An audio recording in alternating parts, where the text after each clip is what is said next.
Tapu wa mo e a whiwhiu e tolu kai o tua I ho tau lotolotonga. Tapu ki he whanau wa mo ngahi makapuna o ho e iki. Tapu ki he kau taula e ki mo halotu. Tapu ki he lau maari e kotoa peo ku tautou wanga maheni. Ai ria ki ho mo ngahi whimo e kina. Ka mo tautou kau mai hono whanongoa. Ai poro kalama ako folo. Anga maheni o ku oatu. Pea mo e lesoni lau tohi whakasapate. Ai seas au fitu te watu ki haere anga ua ma e kosi sukarasi. Ue fia mawahi e te au, kua o whakau brikane e sau. Ke u tari le lei, ai lau maari e kotoa pe. Me he tapa ke o e kolope. O ku ke tuguangi ho ngahi whimo e kina. Ka ke mea mai ke tau kau ngā kau hono whanongoa. Ai reo ofa o si hova, I he re soni o wike koini. Taitari mawahi whoki e whaifkau Steveni te aupa. Egi e re tā alalate rau hingoa makawhana.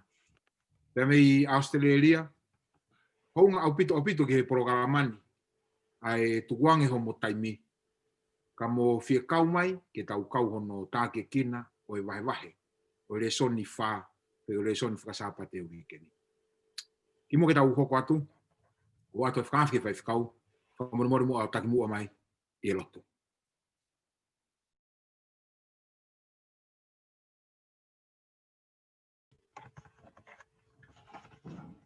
E o tua mafi ko e mau tamai whakahewanya e whiona. Mau kau whakataha I he houa koini. I he hu bea mo e lotu kia te koe. Mau whamalo I ho o tauhi mo o tataki I he mau kau whakataha ke mau vahe I ho o wholofola I he houa koini. Ko mau lotu e ke haere mai o kau mo ki mau tōru. Pea tuke hoko I wholofola o e ahoni ko ha māmaia. Ne hulu e mau whanonga whakapirikimi o whai mei taimi ki tāniti. Ia sisu ko alo o mau whamoui. Amen.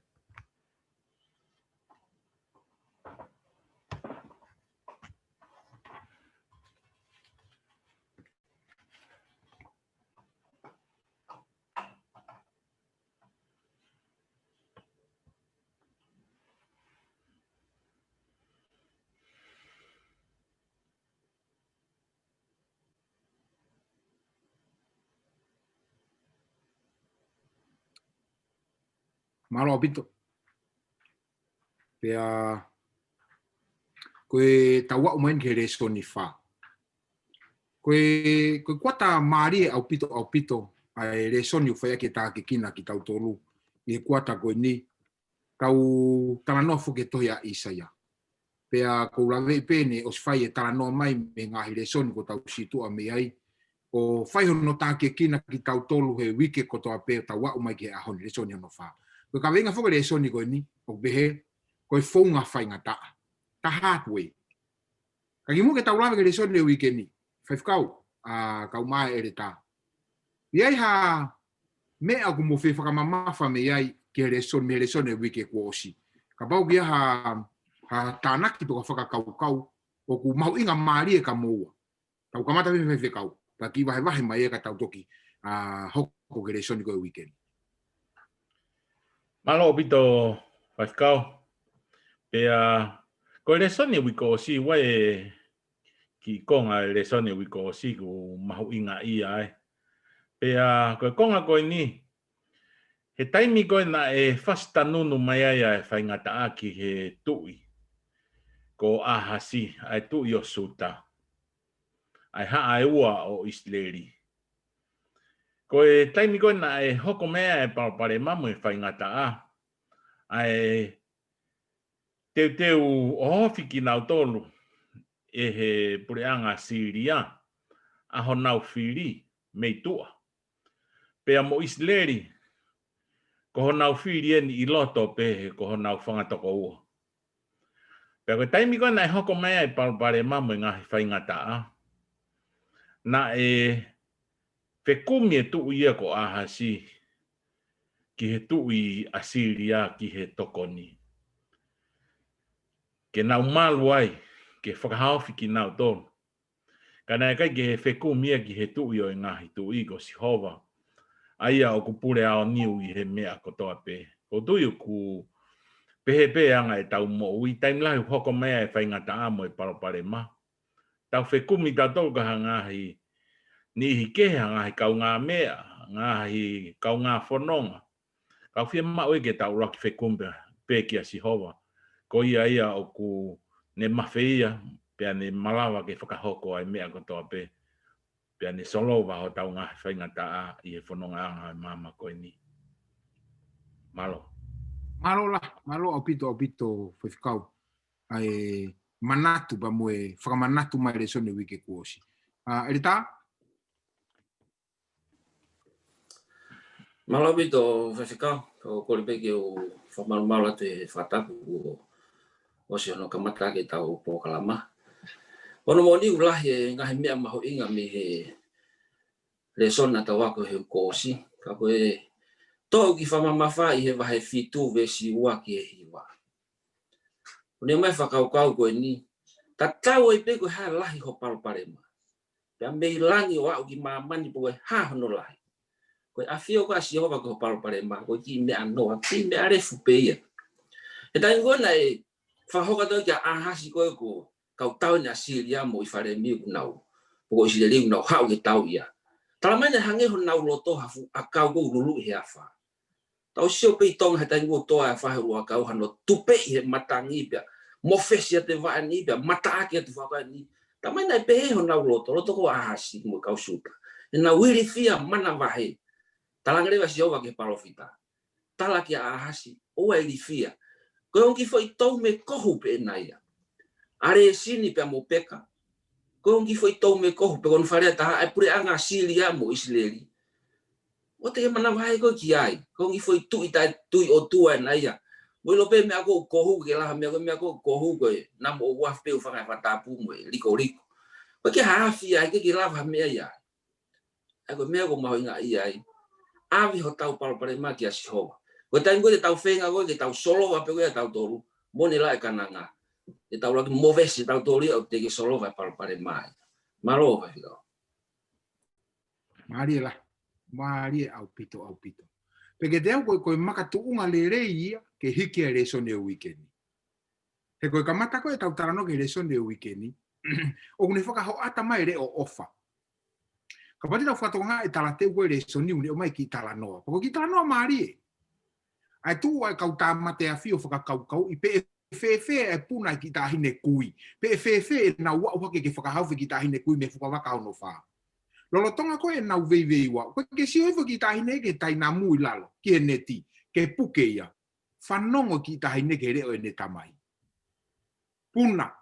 He huia e neti e tene malu I koe. He kai te ke mate koe. Talango fu. Ai mahu inga au pito e whakakaukau koe ia. Ke tau maheni. Ke tau mahu inga ia. He reo ofa ko si hova. Tau wako rewa he weekend. Fonga whaingata. Koe tau weste fito ke weekend ni. O guai e toia Isaia vai valu mo vesa mo tafitu bea no lau. Pe deu tatari ke si hova aia o ku fufu hono fofonga mi he fare o se kope pe deu amanaki ki a deia. Ko me o tokanga ke he resto ne weekendi.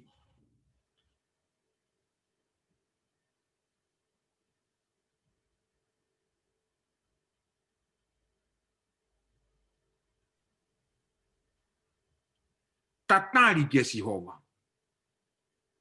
Tatari. Ua. O kune mahu inga ia au pito. Ke tuku ke e tau amanaki. Koe tatari te tau tuku vete ke tau leso ni he hoko atu koe ni. Kau fie mau ia ke tau mahu inga ia. Tala mai he parofita. Tau tatari. Pe tuku ke siwa tau amanaki. Koe ulaki aho koe o e aho santei he tau leso ni o pehene no whakaria. Whakahoko I ki te. Whai whekau. Tala noa ange ki whaka ilonga o Immanuela na e ave ki a ahasi. Tau te fito ka Isaia wahe fitu ve staha whage tahano. Pea moe whekau ki he pota pea moe honi. O pau ke kai e he tamasi. Wahe mai e. Malo opito whaikau. Koe te ulawa to peve si ke tau panong kiai to ha Isaia va he fitu vesta fa ke ta ha no pe e folofola koia ko si hova pe tene atu kia te koe ai whaka ilonga. Wakai e tu ia e tapo o pe e wha ere i ai tama. Pe e ui hono hua whako i Manuela. Tene kai ai pota moe hone. Ko uhi, ke ne ilo ke si aki ai kovi pe a whiri ai rerei. I he te kia ke ilo e he tamasi i ke si aki ai kovi pe a whiri ai rerei. E more mei he whonua o ku ke whehia ki ai. A hono ongo tu i e toko ua. Ko e wholofola mahu i ngai nia pe ko e oange ai ki kite ea ko e ni ki a ahasi. Ko oange e he palofita ko Isaia. Pea ne talange e wea e whaka ilonga. Ko hingana kai ke whie mau e ahasi ha whaka ilonga mea Sihova. Pea na e wholofola rewa Sihova tene oange e whaka ilonga ki a ahasi. Pea na ne oange e whaka ilonga pe ko e whaka ilonga eni. Talange ai pe oange folofola ai o tua. Wakai e tu ia e tapo o pe tene whaere ia e tama pe e ui hono hua whako i Manuela. Tawilo whokia i Manuela pe oku uhinga ai i Manuela koe o tua ia te tau tolu. Pe nai tohia e Matiu i he gospeli pe ne pehe. Koe alo i koe o Sisu i mamani hoko a Sisu koe tangata. Ko no whakahoko ia be ko hono whakamo ni ia ai ki kite koe ni ia Isaia. Na e tohi ia koe ni he tohi ia whitungea utupu ki mua pe alo ia Sisu. Ka i he taimi da tau o kuiai pe e uhinga ia na e to iai pe uhinga ia o e ki kite koe ni ki he taimi o ahasi. Lahi whiwhiri ai kauako ki he wholofola. O whekau aki pia mo i Manuela koe ni o e whakamotua. Pehe e tokolahi ia, ko e whoha o Isaia, pehe e tokolahi, ko he Sekaia. Pea pehe ni, ko ha tokotaha pea ku te kiai ke whanau. Ka i he tau toki lawe kiai he konga ki mui o e resoni. Kau tau ilo ai whakamatala koe ni ki he Manuela. Neongo koe kikite i ne Misaia he kulahi e ngahi whakamatala ia o e tohi a Isaia koe kikite i e Misaia.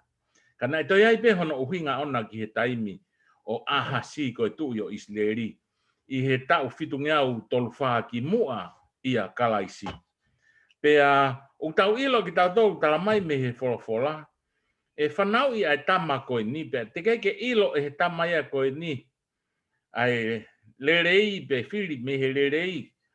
Mo kovi oku os whakaauha e he o tua ia a Siria pea mo Isleri. Aia koe haa ene hongo fulu o Isleri. Koe whakamatala koe ki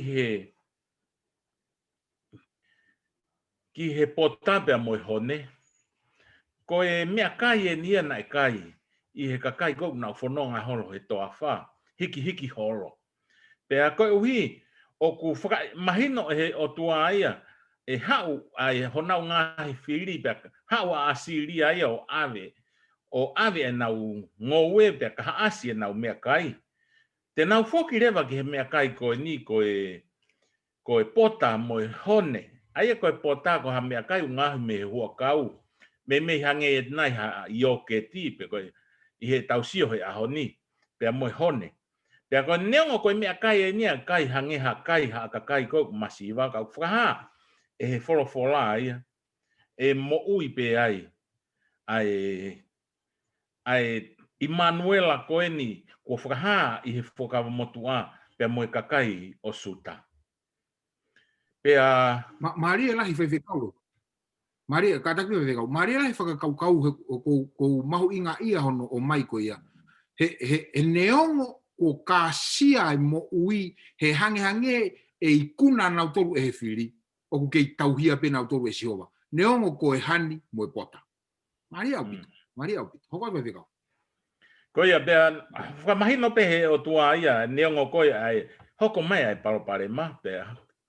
toko vi ke na mea toko ni ka e ke hanga pe o tua malu o hange pe ko ne tala off I he uraki foha o Isaia e ia I pe ki to nga kakai Amen. Amen. Mari au pito whakakau. Maro pito e whaiwhikau. E reta, e hoko atu koe konga koe hoko e tau reso ni. I tala noa mai ange ki kite whelawe I pia mo Siria, pia mo Isileri, ngahi haa matakari o Isileri e hongo fulu, nofo hea hake o whaaui ko I wharemi. I wahe mai he whakakau ko ia. Alo pito whewhikau, nei ki lawe mai whewhikau Steven nei ki he konga koe ni. Ana whakahoko ki kite koe ni ki a Isaia, whahofua ki fitu tolu wha pisi, po ki mua koe ia kalaisi. Taimi koe ni koe tui ko Siria koe tangata ko teki lati pi lesa. Kana tamai nai hau ia whakaauha ko toa kāreri, mo ngai whonua ko toa koe o Naftalai, au prianga Israelien. Pani hangarewa taki pōpula e konga e kakai I Asiria. I ka ngata ne taki pōpula, ne hangarewa ia toi ririu e whangaki I kolo koe ni, koe konga ia ke mau ia e Asiria. Huha kerewa a Hosea, ne hanga whakapongi a tui kono Israelia peka. Ne hangarewa a Hosea o ki malui, a toi ngako Israeli koe na e toi. A whawafua ke fitu tolu pa mo fitu lua pisi. To hanga e teki lat pilesa ia o whakaauha Damascus, ai whako e kolomoa no Siria. Pene toi ririu ai pe ia Asiria koe konga whonua mo ia mau e Asiria. Sai, koe fitu tolua pe eni. O pehe ko I loto pe nia he tau e ua, me tain koe ne ange ki kite ki a Isaia, ko ulungi Asiria mo Israel. Pana e winga hoko e mea e koe ni, ki hongo tu I koe na hanga ko whakalifia I koe a Ahasi. Sai, tain koe na ia umain ko mate, a tu I koe no Asiria teki laki pilesa. Hoko hakerewa e tangata e tu I hoko, kono ingoa ko Salimanesa, a koe tu I fo'oin ko Asiria. Nau hangarewa e nau tolu o whaawa Samaria, whafofuan koe fitu o oa PCN. Pea taki rewa e toenga kakai lau wafe o Israeli, o ave ki nau tolu ke wafki Asiria tuku popula. Talamai koe ave koe ni, ave nau tolu ia whakamo vete I nau tolu I loto Asiria. Tui fio e kakai koe ni mu Asiria, ko inga ke more ho nau tangata I whonua Israeli. O asi he Isaia wahe fitu me vesvalu na taulawe ki ai. O piano wharea. Koe ulo o Siria ko Damascus, pia koe ulo o Damascus ko Lesin. Pe te ki ai ke kakato e tau e no furumani ma e mau ia I wharemi. Ke oua na atoi ke iai hano kakai. Sai koe whaunga ni koe na e more ai koe ai hae hongo furu koe Israeli. Hono awe na toki Asiria whakamo vete ke more ai honau tangata I whonua Israeli. Au I loa koe ta 10 lost tribes. Sai pa neongo e more koe ni hae hongo furu koe ni Israeli. More honau whonua, more mo nau tu whaharo. Kana ke iai pe aki nau whakafoi tui Asiria. Na iai pe kakai whai to tonu. Neo ko nau fuahia I he ngau e kovi koe nei whahe tui. Kana ke iai pe kakai whai to tonu ia. I he whalukunga kai koe ni. Tala marewa ua whamatara mea hoko wahe ni maa besi wano, te ulawa tupe, o pehe. Pana e ue I hake he o tua o Israeli ai loto o puri koe tui o Asiria, mo loto o teki laki pilesa koe tui o Asiria. Pena ne ave popula aki nau tolu iyo e kakai lupeni, mo e kakai kata, mo e wahe ua e whahinga o Manase, pena ne omi aki nau tolu ki hela, mo hapoa, mo hala, ia ki he vai tafe kosani, o a o mai ki he kuongani. Neo na ave na to taki popula ka unau ke iai pe o mai ki ahon tala mai rewa Isaia tata ve sta tape pe hoko pe I he ahako ia e toi ai e si hova hano ni ma ko no liunga wa ke whaka mo ui ai toenga o hono kakai ai e whakatoe me Asiria pe mo ispite pe mo patalose pe mo kusi pe mo ilami pe me saina me hamate pe me ngahi motu o tahi sai Neo hono taki popula ki nau tolu pia more haa hongo fulu kana iai pe kei toenga kakai ai talamai hanga he tua te whakafoki me nau tolu. Ka koe wheheu ien. Ka pā te tau tui e suo e kakai koe ni. Pia mi he toke lau whanua Israeli. Koe haya e tau wongo i. Te tau lava o kei mapuke puke e tau tui. Neo o tau whepaki pa mo e Palopalema. Wa koe pore nia, kia te tau tolo mo whewhika wa beha mo tolo kai na whanonga. Ta tau e peko e hae lahi Palopalema te tau whihanga ngai pia mo ia. Kei whe mau peke puke mau e tau tui. Kei whe mau peke tau whalala ki he o tua.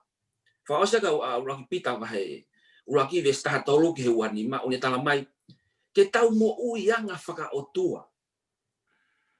Paka pau pe e whihala ke kautaki, whihala ke kakai, tuku wai pe e koe, ngawa koe a koe mo au ke ta whai, lotu manau tō. Lotu mai ni ihi ko whihala ki e nautaki, mo ni ihi ko nau mawahe me o tua, tau lotua ki nau tō. Malo whawhikau. Malo au pito, whawhikau kau maa ere tā, ai kamata i le rei mai re so ni he aho koia. Wegi mea ko mahu inga i ai he hange ka te au i he tuunga i aho ko aho sante i he re so ni. O ni tala mai en. Neongo e ngahi malohi kehe o ku whaka asi mai e ngari e whai ke e whalala. E whai ke e whalala. Oua au pito na te hiki e tau whalala me si hoa. Hangi koe ke whalala koe a ahasia ki Syria. Ki Asiria, ramai si hoa. O i kai ko hawheitu uia ke whai ke hawhalala. Ko si hoa whai ke hawhalala. Malo pito ngā tangata ai wahi maari o i reso ni koia. Koe konga hako tau reso ni u pehene he rewa Britania, foreseen consequences. Ko whakatong lea u pehene. Koe sio ki mui ki he nunua. Pe koe lava o tala mei mua ai nunua te tau wausia. Koe anga e whakakau koe kei. Wharea te reso ni o pehe, sio mei mua ki he ngahi iku anga. Kakuhanga he whakakau koni o mai ka te tau tolu e mea maho inga i he sia te wholau kou tau whai he wanoa wataha. Whai whikau. Tala noa mai ange ki he whakamatala ai o tua, o ku haa ia Isaia wahe fitu, taha fitu ke he wahiwa. Koe haa e uhinga o ku ikai totonu ke tau ofo ai i he whakamatala ai o tua ki he palofita. Malo. Malo opito whakau. Kai tuku peke u kamatatu pe me he vesi taha fitu. I he tari o e whehui o whekau aki pe mo e whakamatala koe na e wholofola me he vesi taha fitu ki he wanima. Pe he wholofola. I he vesi taha fitu. E whakahoko e sihova kia te koe. Pe a kiho kakai. Pe a ki he whare o ho o tamai. Ai ngahi aho o ku te kia iai hano tatau. Talu ai aho nai maho ia i whalemi me siuta. Io ai tui o Asiria. Hangarewa e he o tua o ange pe i he uraki vesi be vesta fitu. Talange ki he tui koe ni o suta. Ai haa koe ua o Isleri. Pe a talange kia ahasi. Koe wholofola ina si hova kia koe moho kakai. Pea ki he whare o ho tamai. He whare o te vita. Pea talange rewa e he palofita. Te kia hamea ia e hoko ki mua. E palopare malahi peheni ki ho mo ui pe koe mo ui aha toi tui ki mua. Tuku ke he taimi koe na e whaia e whepaki. Whakaloto whare ai haa e taha ua. O mawa e ua ai e haa e taha ua o alu e hongo fulu ki he toke lau. Kai alu e haa e ua ki he tonga. Pea koe whakamatala ia na e oange. Pea talange rewa. Koe paloparema koe niko e tui o Asiria. Koe whakamahino e he o tua. Kuo kumi tokoni foki. Ai tui ia o suta a ahasi. Ki he tui o Asiria. Ko honau whiri. Ko hinga ko kum tokonya a Isleria ki honau whiri ko Syria. Pea ku pau ke na wikuna na tolu he tau mo suta. Kumi tokoni rewa hange koe lawe a ere ta. Kumi tokoni rewa a ahasi ki Asiria. Ko hinga ku ki malo ya nga Asiria pe heikai ke lava e Syria pe mo Isleria tau. Kai whakamahino e he o tua ki he tui o ne talangi. Koe paloparema koe o ku te ke hange koe ulu koe o reso ni. Ngahi nunu ai o tau mua ilo te ke hoko mai ia ki ana te kinau tolu. Koe tuyo Asiria. Ko ia ia tene hao. Pe au te ke whepaki ha palopare ma pehenia pe mokoe tu i koe ni. Ai hao te vita tuyo suta. O hange koe tuku kehe. Ai whepaki koe a ifaremi pe mosuta. Ai whakaloto whare ai haa ai tahaua. Pe tawanga rewa he hoko ato ai ngahi vesi. Pe he e vesta habalu. Pe e hanga e o tua o whaata. Ai lango pe me ispite pe mo whanga pi pe me Asiria. O rea whakakikite pe nia o kauma ispite e pe mo Siria. Asiria. I he whakamamahi i koni o suta. Kau tau ilo ai ngahi paloparema ki he kehe o whakamatala koe e hoko. Pe koe mea koe o ku ha koe he lolotonga e paloparema. Ku toi kei ha mai pe alo o whai ai o tua. Tā mai he wholofola. Asia ai kosi. Pe koe tere ai ulu. Moe vae. Fulufulu he vae. Pe tere moe kawa. Koe ngahi mea. Whakamamahi e nia pia whakamaa ia hake loto. O kunau mo ui aki. Ai ulu o kuki loloa pia moe kawa. Koe uhinga ke malui ki nau tolu mihi laa. Pia koe taimi koe e tere ai kuhange koe whakamaa kia te ki nau tolu. I he nau wakai koe ki he nihi ke he. Pia talamai rewa. E ave koe nau e toi foki rewa. E ave ngahi mea kotoa pe ia. Koe potu kotoa pe ia e hoko ia. E nau ngoe e hoko ia koe akau talatala. Pea koe ngahi te nau foki rewa ki e toi kai ai pota. Pea moe hone, koe ngahi mea kai eni ai kai o ku. He holope he toa wha. Kana e whahape e he otua. Ai ne alo o wha kia te kinau tolu. Neongo e hau katoa e nia. Kai ke au hai ki nau tolu. E arake pe o ngata pe he kia. Ai ngahi tautea konini. Pea talamai he vesi ua wha e hau ki ai e kakai mo ngahi ngahau mo kau whana koe uhi e ufi ai whanua kotoa pe aki ai a kau talatala mo talatala a mo ai au talamai hau nau tore o kau sotia e me tu ai aku lave ki ai me ispite i kau mai mea ispite hau mo kau Asiria ai freni koe na e whenga ki ai e tui ke ne malu ia. Nai hau ia o whakan auha a Siria na e fie mau koe e suta toi whaka auha mo Isleri. Pea osi koe pe tok whaka osi mai rewa ki suta. Ka koe mea peku tau fia aki he wholofola na e ikai ke osi a suta. Na e iai peki toe ngā he na e osi wholofola pea si hova. Mo e ne alo ofa ki he whare o te vita. E iai peki i toenga. I he kakai o whanua. Malo bito mai whekau. O ki mari i whekau mo ere tahe. Ko sio koe ke tuunga koe o e whakakau ko he tau reso nipe. Ko suta whoko e kakai ai o tua. Ta ko sio koe tau tolu koe ni. Na a whai ko tau toe whe tau laki. A tau tolu koe ni kakai ai o tua. Ko tau osi tō ki loto pa tau toe kumi whare i tau tolu ki tua.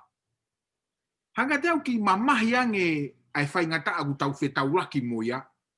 He taimi koe na te itu ai pe kita. O tui koe whakatokanga ini ki a suta. Ko suta tau tolu. Tokanga au pito he hiki e tau whalala mei he otua. Sai koe taki eni. Koe auren ke he taki. Ere tā. Ko tau tānon ka ahasi. Whakatano mai ki he ngahi mea na e hoko ki ahasi. Pea koe hae mea o ku totonu ke tau wako mea i. Me ene mo ui. Malo, whawhikau. Nā tau wako whoki i he uke ko osi ki he kai fie whanongo koe a hasi ki he otua. Whawhonga mai he palofita ko Isaia ngahi mea nei wang ke te ia. Ne hanga whawhisinga e ngahi whare i koe a palofita. Wana silau me whawhikau ki ai. Hanga rewa e a hasia o whiri a te ki lati pilesa o hono hoa tau. Peko Asiria. Ka ke whalala ia ki a Sihova. Ka whalala ia ki he tangata. Pe hoka tulewa tala noe pa koe whai ongo koe ne au mai. ahasi fe mari e ko isilia musilia e wipe out ia tuanga ko foi palpare ma ko ia ko fe ngau e fai asilia o te ho ha ko ki ai pa mena slava ke fikau ma ko foi bad news ien ai ko foi konga ko e foreseen consequences ko de talano ko osi ko no fikau ha isilia musilia tena hoko mai ka ko ana lava ko ke hoko mai ki suta ko mia ma inga ne ta ngone ha o tu iko asilia on take over ko asuta kaki hanga hasia fatonga ko kamatan ko no fakano fonofo pe ko no fakava ko o taki popula ko ki papilo kaki ne hanga ya ilo sai hokatere wa ki awa ngai tu iba tahano be sa fulu ke tahavalu aya hokole ma hasia hanga ko haki vessel ki asilia ko ne fenga ke fakafetong ke malu ya ki hono pure anga pane fale va tukupa e hanga e suta o sevia asilia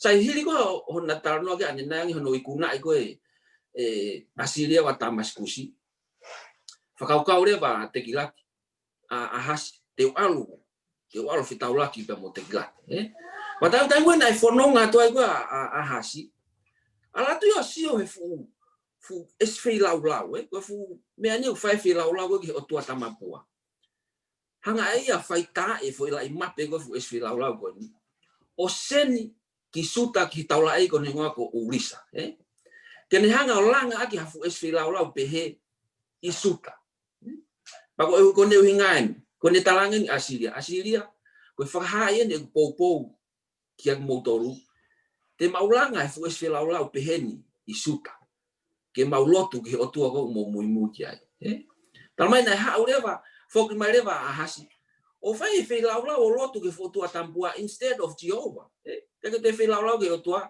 ka fe lau ke otua tampua paule hanga ai o to faka ata ai kakai ke na lotu tamapua que te lotu ki asiho sai padang ko na ya o mai ke famatala ko na o famatala me ko va valu ke vesi wanima o ne hanga leva faka ma opo mai ai faka falala ko ia a hasi ko ki asilia wa ki foi lia faka uli tape ne hanga o mai ai kai koa ko a hasi ko ki asilia ate ulawa te vesta hiwa ki vesi wa tolu wa famatala me ko vai wa valu o beno faria ena faka vai hi foi Jehova asuta ko mi ia a hasi ko tu o Israeli ena ni faka telefu asuta ya faita ngata apito ka Jehova bene hau ki ate ia atilikat nesa ko tu o asilia on e faka mamahia kana ikai te ne tokonia tamai na ha uia o faka mamahi ke tokoni hena to ave a hasia inasi mi fare o Jehova pe mi fare o tui pe mo ho ekipe a foaki ki tu o asilia kana ikai te ne tokoni ia we ke na e fare o Jehova top tapu tamai na ne to al moia mo koloa me ho ekipe kakai tamai na ikai pe ke tokoni ia vesi wa pe ngahi aho ni mamahi na ni fakalahi ki ni ang halaki Jehova ai tu iko ni ko ahas ena ne fe lau ke ngahi o tua o tamaskusi ai na ta ia one pehe ko me ai tokoni ak na tolo ngahi o tua ngahi tu o siria ko ia te fe lau ka te na tolo ko hi ke na tokoni ya fa o se ve tamai ka ko hono mala ia anga ak na tolo o ona mo isi leri ko to ape e mo fa fikao ba mo ka nga fanon bolo e falala ko ki tangata ka bu kai ko o tua ko fa mamahi ato no ikuanga you gonna reap what you sow tamale o ko linto vai fa vesta valu o de tau si ofia ngai me ko khamai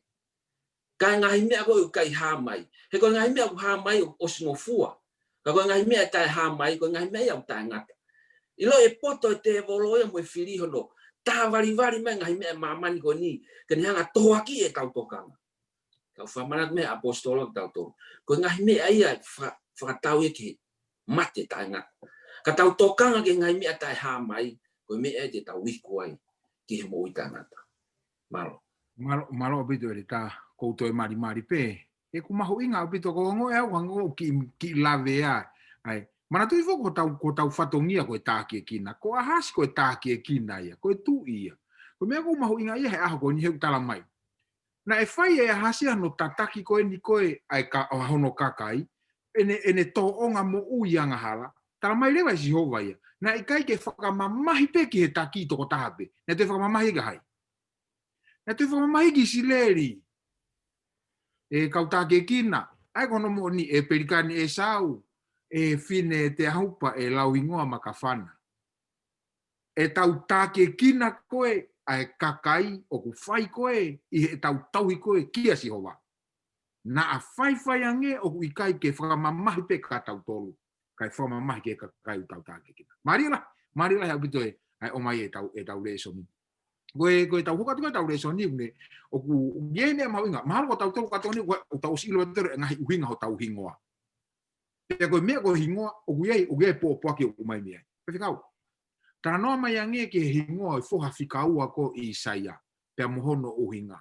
Fe ai mau hoa ai palofita pea mohono uhinga. Malo pewhikau.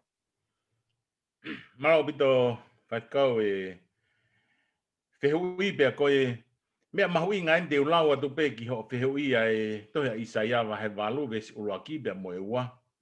O pehe pia nai toi pehe si hova kia te au. To'o kia te koe ha takainga lahi. Pea tohi i ai aki hapeni ai tangata ai mea o kukau kia mahe sala hase pese. Pea na to'o kia te au ai kau whakamooni anga tonu ke tohi, ko uria, ko taula eiki, mo sakaria, ko foha o sepere kaya. Tala mai hene wholofola o tua ia ke Isaia kene toha tohi pea tohi aki ai hingoa koe ni hono foha. Ko maha sala hase pese. Ko e hingoa loloa ai nia. Ka nai wholofola o tua ke Isaia kene hanga to'o hapeni pea ne tohi ai hingoa koe ni i mua i ha kau whakamooni. Pea koe uhinga ai tohi o hingoa koe ni ki mua he kau whakamooni. Ko uhinga ke taimi ko e whanau iai e tamasi i ke nau whakamooni ko toa ki ai. Ko mea ai nia, ko whakailonga ai nia mea sihova. Ko hingoa foki maha sala hasa pese o ku uhinga ai nia ke pehe ai hingoa ko ni wave ke maumau ke ina whakawave. Ko uhinga ia hingoa ko ni wave ke maumau ke ina whakawave. Ke ina koe e ha monumanu e taha. O uhinga ki ai e lau koe ai hingoa o e maha sala hase pese. Pana uhinga pe o tua ko Syria pe mo Isileri ai ha koe hongo fulu. E wave au pito ke mau ia. O hange pe ko no keina whakawave e ha monumanu e taha. Pea talamai rewa i he vesi tolu mo e wha. Pea neu alu ki he palofita whewhine.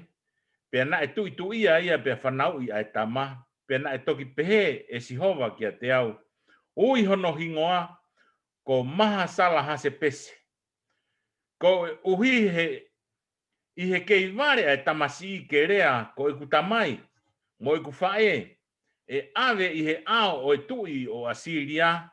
Ai koloa o Tamaskusi. Ko e kolomu ai no Siria.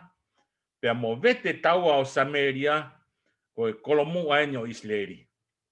Pea whakamahino pe e o tua ko e palofita whewhine. Pe koe hoa e nia o e palofita ko Isaia. Taimi koe te ne whanau ia i koe ai tama. Na e osi whakailonga pe roki tala pe ki mua o te kei ke tuia ai hoa ia o e palofita pe koe palofita whewhine. Pea ke whakahingoa e tamasi i ko maha sala hase pese. Ko uhinga e wave au pito hono whakaauha e he o tua ai a Syria pe mo Isleri. Pea toi whakamamahi he toi haa pea e toi kau pea mo suta ia i he whakaauha. Ko e te kiai ke ilo i he tamasi ia ke rea mami teti. Ko te lea tala e he wholofola ke rea ko tamai ko whae. Kuo o si whakaauha a Syria ia pea mo Isleri. Pea tala koe e he wholofola e hoko atu e whakaauha ki suta. Nai kei haa pea e alo ofa e o tua. talange I he lau e wholofola he wahe walu. Pea tene oho I suta, pea whetawhi aki o mawhola o auhake ia ki he kia. Tala mai na e oho mai pea mo asiria ia ki suta. Pea hange koe hawai tawhi ne aluhake, o hange pea o ngata he kia. Ko tui ka pau te tuha vai o ngata pe he kia, te kei mo ui pe. Pea nai pehe pea suta. Nai kei tu pe manawa he mua I hu he kia nai. Aluhake vai ki he kia. Ke whakamahino pe koe o tua ku nane hanga o whakahanga ki mua. Urua ki whoha palofita. O pau pe ke ia e toenga. O ku whakaapa o tua ki he ene whiri ko te vita pea mohono hako. Nane hanga I pe o whakatoe pea. Ke whakakakato e ngahi ki kite o e wholofola. Na ke I whakatoe mai e toenga kakai koe ni. Anua ke pe vai o ngata pe he kia. Te au tau whawheta e ki hao tua ku alo ofa pe he. O ku tau mau pe nunua o I tau ngahi whaianga. Ka ku kei alo ofa mai pe ki a te ki tau tonu. O kei tuku mai pe ngahi whainga maari e ki tau tafoki. Mo tau hu ai ki a te ia.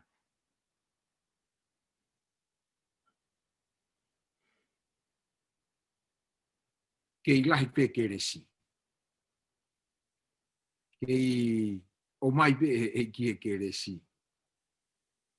O maari anga ia whakakaukau. E hange koe lawe whai whekau. Neongo pe ko au ki he. Mahalo pe neha ki mere uku. Ka ko tau kei mo ui. Ko kei lahi pe ne ke resi. Maari lahi. E re tā. Ki lawe mai ange ki he tau whainga mai ai o tua ki toko taha kou tau tō. Ai koe tau whainga mai e tau tō e. Ki whamata mange he kāno e tau reso ni e whakakaukau ko ia. Mahalo e re tā. Mahalo pe tō whawhekau. Ki lo pe nā whewhe wahe o mo mai mua e whehu I whangataa ka te au ke. Tāria te whehu I koe ni. Ake. Whai beha whenga ke tāria te whakaukau. Te tau laksio pe ke whanau a Israeli. He nau talangata a mo nau whaianga hal. Talo pe nau mamahe me ispite. Panai ki foi urunga ia nai. Nai hau me whanau a Israeli me ispite. Koe lotu tamapua. Tai mi koe nai alua Moses e ki monga sai nai. E whetawaki pa mo e tua. Whiu nau tolu he tatari. Tāna ki mai koula me koula na mau. Whau e nau ki pulu. Whai lotu ki ai. Pea whai mai e whanonga he toa whau. Au mai nge whanu e tala o whau. Ange o tau lawe kia hau ke nia ma vai ua pure ngā Israeli. O ke whai pelo tampua e mo tafoki mea Sihova. Toi koe au ngahi tui vai taha fitu. Ves fitu o pehe. Na nau mana wahe ke ngahi o tua kehe. Ai nau mana wahe na to ke ngahi o tua tampua. Ke nau mana wahe na to ka Sihova. Na mahe ves taha no. Si ake na to le whekau o tua. Ngahi e nau ki pulo, nau lotu ki pa nau lotu ki a peani. Na mahe ves taha fitu. Na na o whi lau e nau whanau he a whi pia ngahi mea tui te volo. Ke whakahouhau ia ka Sihova. Sere mai a wahe tolu. O tu e taranoa peheni. Ai o tua ki Israeli pia mosuta. Tai mo ne avea Israeli ko ke tu populata o ne te au ki mua pia toki hoko mai ko sere mai a. Pane ne hanga e wahe tolu o ngau e ake whakatata o nofo mari.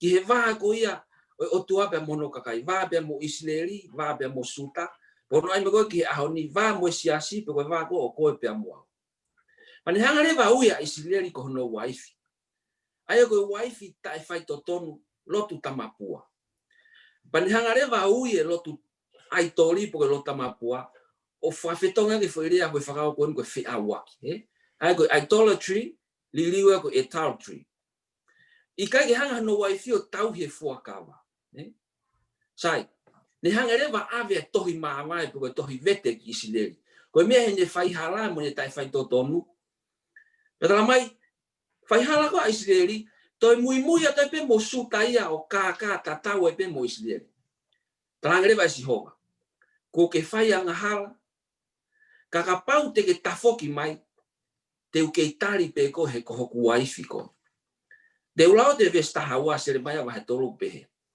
alo o whakaha ngai leani ki he potu toke lau o pehe. O pehe si hoa.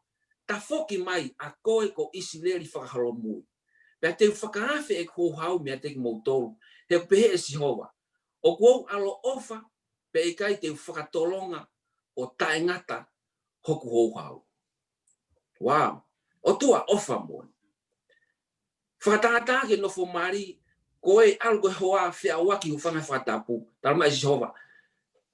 Ka pau ke whe foki mai. Toi foki mai pehe hoku aifi koe. Koe ku alo ofa u te hano tatau pia. O kui kai ke taengata e ku hou hau ia. Sai kono mai koe. Koe angai e mo ia isi leri koe nau. Tau talangata tau koe pia mia si hova. Kone o mai koe ki a koe pia muau i hea honi. Koe whakailonga koe toko taha au tau pe tau whaianga hala. O kune o mai e whakailonga. O te ki ai ke whakatomala ka kato au. O whima uia ke whakatomala ka kato. Genuine repentant. I kai ngata ai ne te hanga te o mai e whakailonga. Koe mea kou te tau ai ko to vai anga e mea koe ia. Pea koe tala koe topiki lahi ke whakatanoa kia wai me ngai stepu. Ke te whakahoko ke te whakai ehi pia me iai.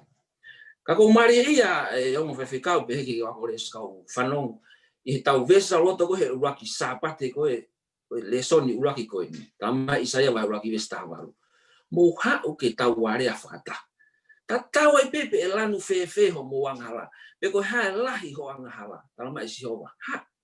E te wanga eo ngao hike hina whekapaki.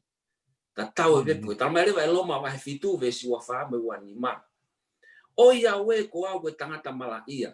Ko hai tene whakamo ia me sino oi mateni. Whakawhetai o sisu kalaisi pe. God is always ready to forgive. Pea koe kai uhinga nia ke tau mau pe tau whaianga hala mau pe. Loma wahe ono ve suraki mo e wa pea kako ia pe te tau pehe koe ha. Te tau kei whaianga hala kai tupulaki ai ofa. I kai au pito. E whewhe e tau kei mo ui hanga hala. Ka kua tau mate ki ai. Ka pau tau tui ki he o tua mono aloko si sukalaisi. Koe hau tau kei tau ai. Koe hau tau kei whaianga hala ai. Whamili pa mwe kāinga. O kai ke te otongi te aha uhinga ia. Ki tau kei whai pehe ai. Kai whawheta. Koe keresia e o tua ulahi anoa ki ni whamore more i tau. Maria. Koe ke te au e anga koe ku whakaukau atu ke tau reso ni. Toka ngā au pito na avete i koe e o tua. Siko ne au betu unga ke vete koe ne ngata ia matapā whainga maari. Ka koe o tua koe tau tauhi. Tōpe turimui atu pe. Tōpe hui atu pe. A tau turi pe hui pe. Te kei pe ke vete. Te pe ke vete. Whakawheta ia ki eki.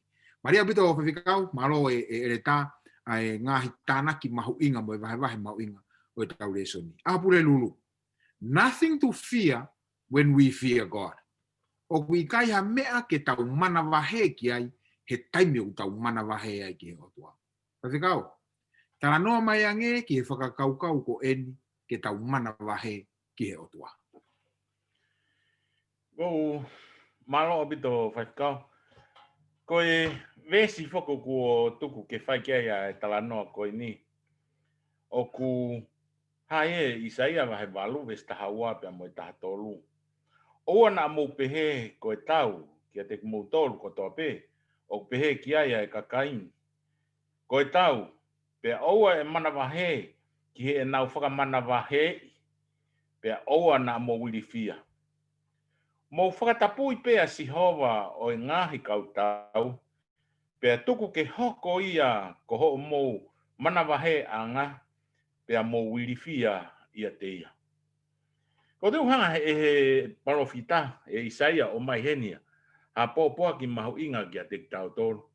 O fia mau ki tau tolu ki tau mana wahe ki he o tua. Fia mau ki tau tolu ki tau whakatapui. Pea tau talangofua ki he o tua. Pea tau whakaapa-apa ki he o tua aia ku pehe he ni koe uhinga koe ni o mana wahe koe whakaapa-apa. Moi malu ia ki he o tua. Ka ihe ko ngā whakamui o e vesi o tala mai ia ke mo ke tau ili fia ke si hova.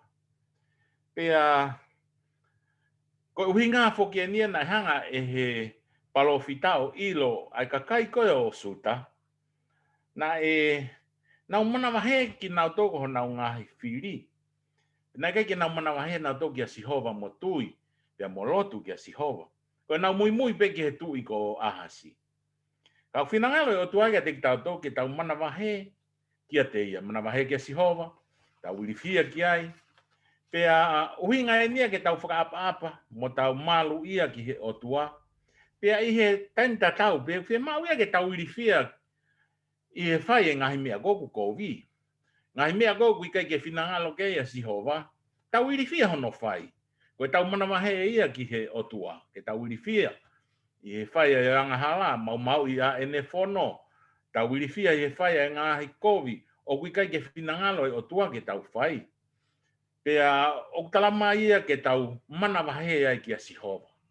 I he taimi koe, ui ai i he kakai he toia whakahae, ui koe whakaosi ki he kakai ai e ki.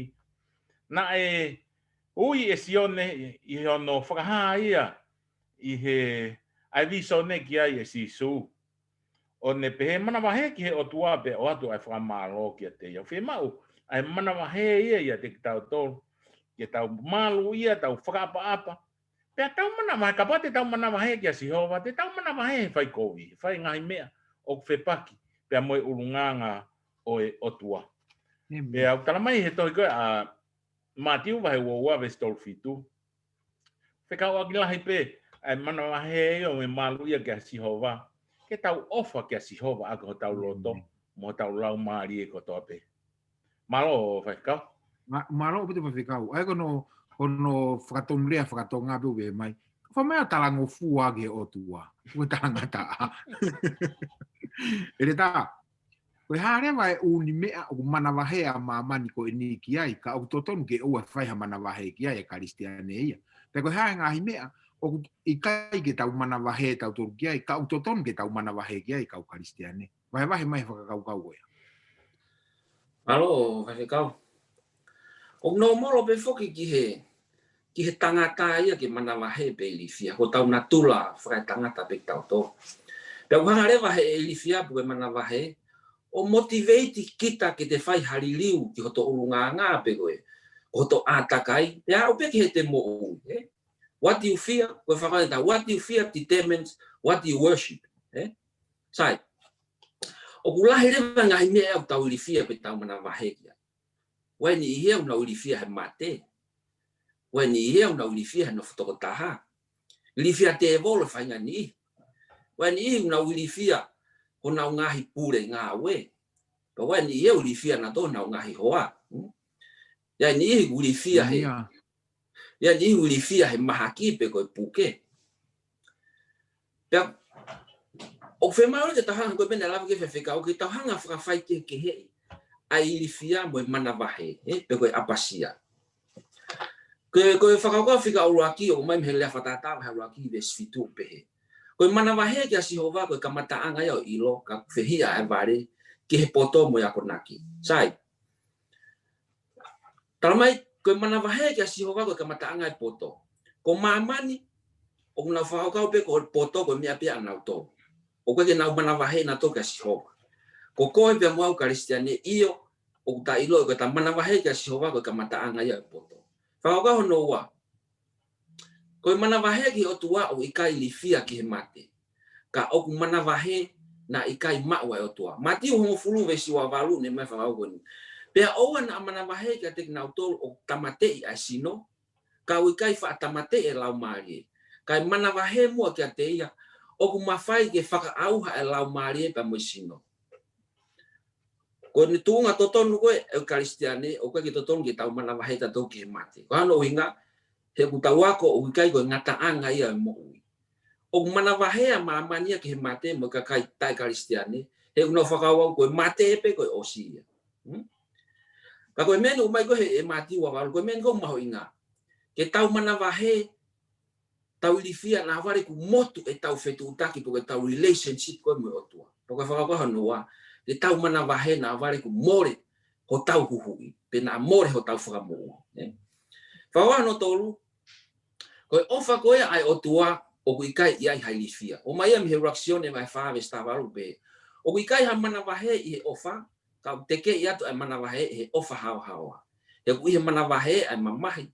Ko ia ia o mana wahe o teke i ke whakahao haoa ia i he ofa. Taimi koe o tau mao ai koe ofa ai o tua. O hangarewa ia he ofa koe o tua. O teke i atu ai mana wahe. Teke i atu ngahi mea ko ia. O mamani hanga koe na lawa kia e whewhikau ane nai. Ai koe ngahi mea koe mamani o ofa i koe ai kakai o mamani. O totonu ia ki tau mana wahe pe tau rifia totonu kia. Whakakau no wha au pehe i a reaksione wahe wapa mo e vestahani ma. Koe ofa kai o tua ui kai ofa ke ngahi mea e mamani. O pehe, o na ofa ki mamani pe ngahi mea i he mamani. Ka pau ofa taha ki mamani ui kai ia te ia ai ofa ai tamai. Koe tau ofa koe ki mamani o ne whakamahi no e mega te tau tō.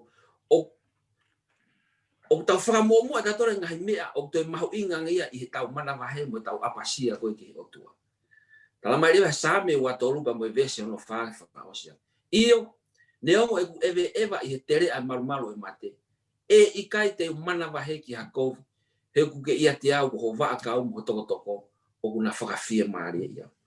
Ko toa ngahi mea koe nau whakalau atu koe i he kamataanga koe e ku wae wahe. O koe totonu ke tau rifia na tope mana wahe ki hamea. Ko si hova pe taha tonu ke tau mana wahe ki. O koe mana wahe rifia ka koe apasia. He tala mai he vese na ulau ia nai. Tau mana wahe ka si hova he koe au ne to'o e mo ui.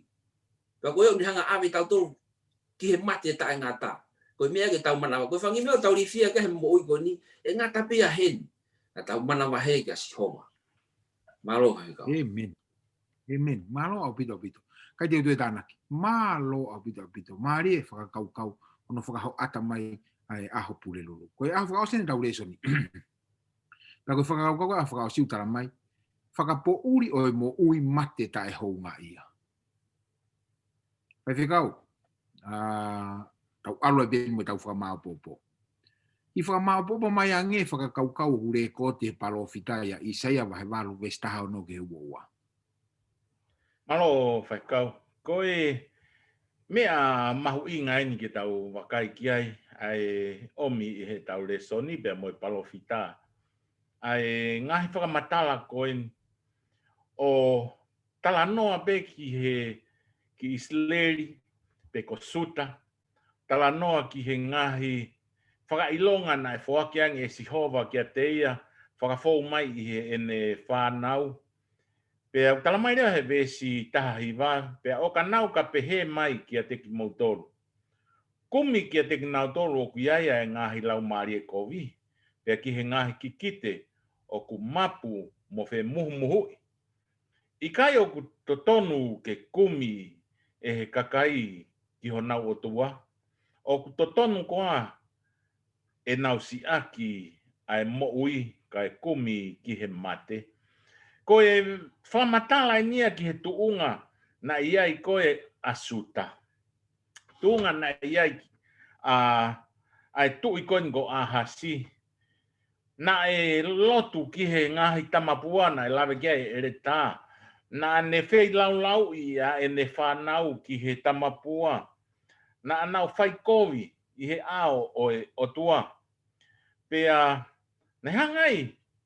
E o tua o whakaata, ai paloparema koe ni ke hoko mai ki a te nau tolu. Ai ngahi paloparema na e hoko mai koe uhinga koe ne talangataa ki hono o tua. Pea na wō ki he taula te voro, o hu mo lotu ki ai mo. Ko tui pei he ngahi ahoni wai ngahi kakai unau nofo holo he u shoppingi o kunau. O ki ai kakai ke tala mai hangahi paloparema, nau whetu take kakai koe mo te voro ke tala mai hangahi solova ki honau ngahi paloparema. Pea nau foki mai ko ia, toi lahiang honau paloparema nau tolu. E ki mua ke nau o koe o sio ki he kakai koe ni. Kau tala mai heni e he wholofola. Koe kakai koe ni o ki ai koe lau maari e uri bea huu koe ki he kia se tane. Tala mai o whakatupu hou hau ia ki a sihova. I he whakamatala koe Levitikova he wanoa vesi wa fitu tala mai. O ho hawa si hova ki kakai pehe ni una fetu taki mo la mari uri. Pe nai tu nia ke tolo makai ya ki nau don. Pe fa matala pe ki ai mo te talo no me ia vahe taha walu ko kakai ene una wo fe hoko taki pe mo te voro. Pe tau ilo nai pehe saula. Ai tu i ko isleri. Ne alo saula o ne feinga ke sio kia Samiwela ko ospekia Samiwela ia. Pea e ne whainga koe ni o hanga e he taula te wolo pe koe kautuki te wolo koe ni o mai ha toko ta. Hange e tof peo ko Samuela ke tala noa moi tui. Pea tau ilo e tatore i kuanga saula. Whatu pouhau ke si hova ia ai whainga ke whekumi ki he te wolo. Hiri au fie mauia ke tau whekumi tato ke si hova. Koe konga whaka o siu tala mai ke te tau tonu. Koe whatu pouhau koe ni ai tu i koe ko ahas. Ai tu i koe ni o suta. Mo ne talanga taa. Na hoko ai e paloparema koe ni ki suta. Pea neongo na e alo ofa pe o tuaia o iaia e toenga kakai. A koe taimi koe na e peki ai e tu i koe ni ko ahasi. Koe uinga koe ne kovi.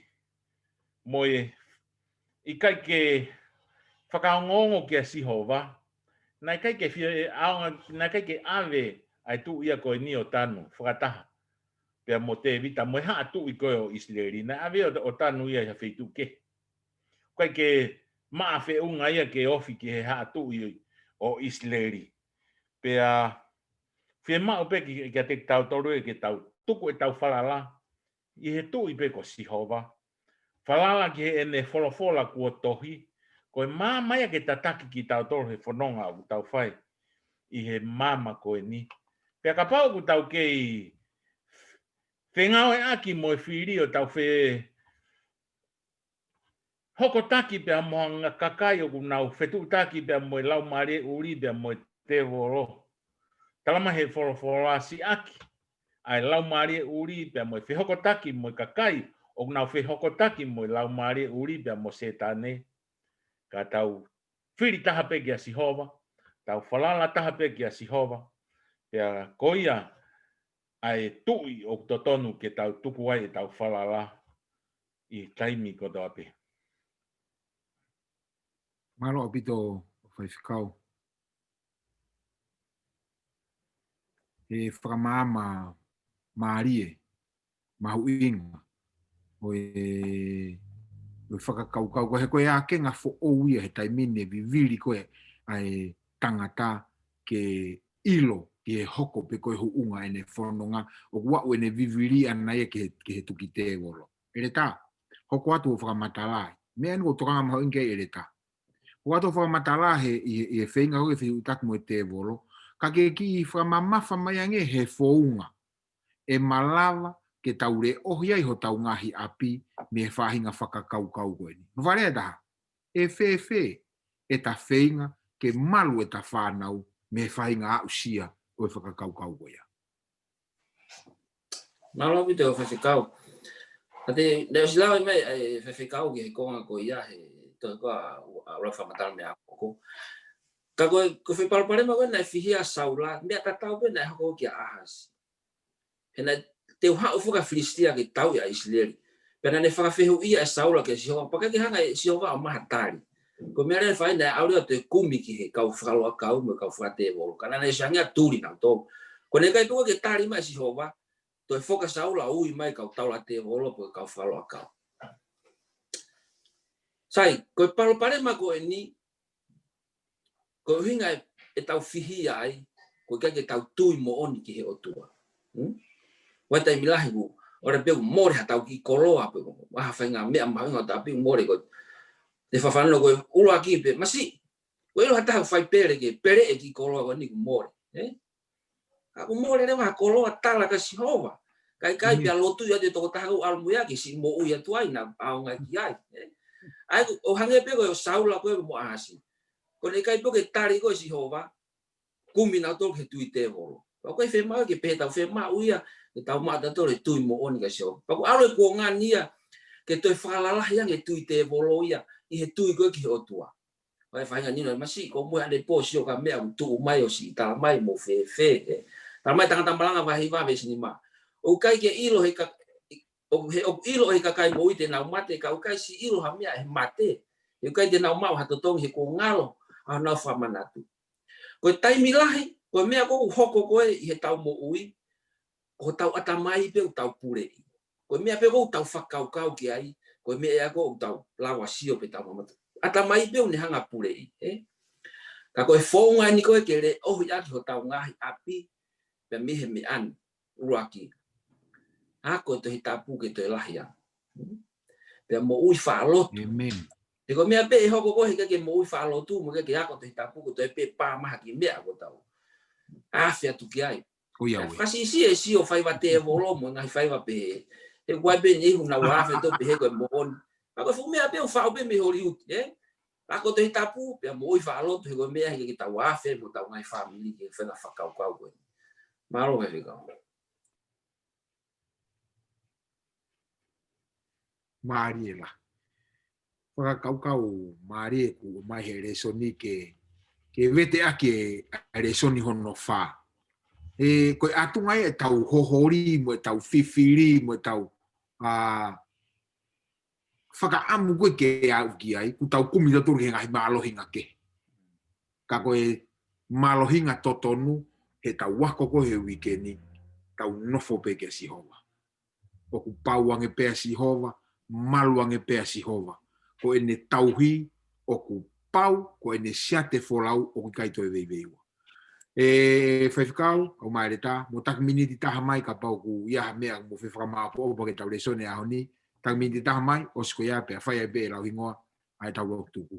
Kamata me whaifikau, os mai ki a lau hingoa, ka lau tuku e be a lau hingoa. Malo whaikau, ko whie o mai pe ai ka venga koe o e lesone weekend ko fonga whai ngata. Pea koe fonga whai ngata ai fonga koe u te toi whainga ai ki he mea sihova.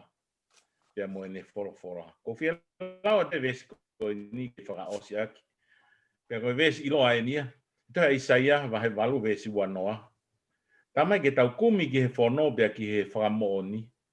Ka pau i kai te naurea o hange koe fora. Koe fora ni. O ku pehe koe uhi o ku i kai ha mama ia te kinau tō. Tā mai whanonga koe no tau whai he mama koe ni mo no ngahi pore. Mo no ngahi paraparema. Pea mo no ngahi toka te rine o whakalotu o tau whakawhola. Tā mai peke tau kumi ki he whono pe tau kumi i he ngahi whakamooni. Ka pau peo ki kai ke naurea ki nau tolu o whakatatau pe mo i whola. Tau koe ki aha mama ia te kinau tō. Hange pe koe tau tala noa koe ni ki he whekumi ai tu i ki he te wolo. O kui kai ke rea te wolo ia whaka tatau pe mo i whola ai o tua. Tau koe ki toto nuia ki tau whalala ki ai. Tuku pe mo ke tuku tau whalala ia sihova. Tuku tau whalala ia ne whola. Peka hange koe lau ai ere tā. Tuku tau mo i whaalotu. Whaatala noa ki a sihova. Ke tau maheni le rei pia mo sihova. Ke hoko i aho koe ku haere mea sihova koe ke pehe mai alu koe ke ilo i e au koe. Whia mau i ke tau ilo a sihova. Pea ilo ki tau toe sihova. Malo. Malo tu e whakikau e whaiwahe mau inga o e whola ko tuku magi whanua ko i. Pea ko e ki whamaa po pe ni ko e ko mamani kon tau mo e aho ni ko mamani whonu whaingata. Pea ngari ko hala whaingata pe te tau fo. Ka ko sihova pe pure pe ko haa no whinga na aloe hala te tau fo ai. Pe ko easy way pe ko hard way.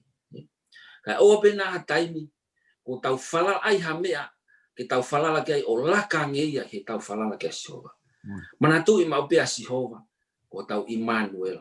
Ko o tua e te tau tau. Whao sianga sami ni manua tani ma. Pea ki ai ui ki a te au i he aho e mamahi te whakamo ui ko. Amen. Te ke whakaongo le rei iau. Kore pe ke tau lotu. Te tamai mafi o mau mohu tāpua ki i hoa wholofola. I ono whai hano hino i e mau mo i e hoa koe. Mau lotu pe a eiki. E oa pe nā ha taimi o toi vei ua e mau whakau me mau whalala ki a whiona. Ta tau e bepo ke hano lahi. O palpalema mo whaingata e hanga e mamani omi ka te mau tō. Tuku peke mau ke Filipe a Sihoma. Ko mau tau hi he gaha taimi te mau masiwai. Pai tāpa kina mai e whewhikau wa minusi la. Kai via e hea ko ngāo e ko ui ka te ia. Whewhikau Steven me mi Australia. Tāpa kina hata mai eki. Hapai atu eki a ngahi lau maari e ko nau mamata mai pia me ope. Tuku aonga e wholofola o mawako i e hawani. E hoko ia ko ofononga. E pilikimi o mau whai pia mi taimi ki i tāni. Mole ai mau ngahi tono no utape. Tari mai lotu mo hua ke hawani. Ia klaisi ko alo ka ho mau whakamu ui pa ko keresa tau e ko sisu klaisi. O whalahi atua ko e tamai whio he pa mo lau maari maanoni. Tuku aha mo alo whai a te mau tolu o na hili kai whai po tāngata. Amen. Whawhai ke eki, whamaro lahi atu ke whaifkau Steven Fini te aupa. E tā rahi mua maka whana. Ai mau whainga maari ke wahe re soni o wikeni. Ho eiki whanongo, taim ta taupe o atu e whakaafi e wike kahau, pia mo e tau re soni hono ni ma. Ko e lotu uia, e tāpukina ke motoru e eki, he wheitu ke o mō mea mai mea, mō mea, mara opito.